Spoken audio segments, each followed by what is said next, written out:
మనం ఆ 3 మర్చిపోదాం కదా, ఆ 3 మర్చిపోయిన దానికి ఆ ఫలితాన్ని కూడా మనం పొందాల్సిందే. అంటే 97,900 సార్లు ఏవైతే మర్చిపోతామో, అంటే 99,900లో తర్వాత 100 ఏదైతే మిగిలిన యాగాలు చేస్తామో ఆ విశ్వశాంతి యాగం ద్వారా జరిగేటువంటి కార్యక్రమంలో మనం ఎంతైతే కార్యక్రమం చేస్తామో అంతకి మాత్రమే పుణ్య ఫలం కలుగుతుంది చెప్పగా అప్పుడు దేవతలందరూ కూడా అమ్మవారిని స్తుతిస్తూ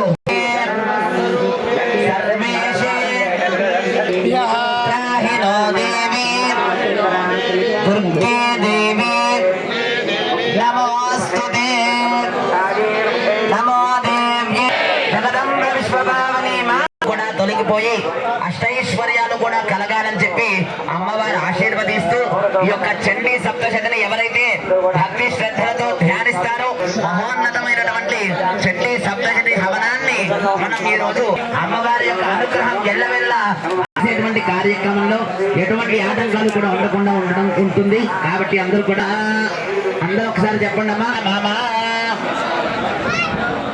ద్రవ్యాన్ని వేస్తున్నాము, ఇదం నమమ నాది కాదయ్యా, అది మీరు స్వీకారం వేస్తున్నప్పుడు గణపతయ్య ఇదం నమమ అనుకుంటూ ద్రవ్యాన్ని వేస్తూ ఉండండి.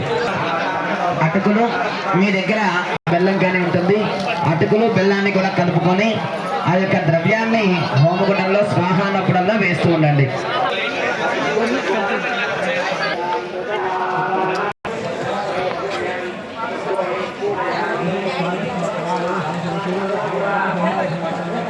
అందరూ కూడా చక్కగా ఈ యొక్క బ్రహ్మణస్పదాన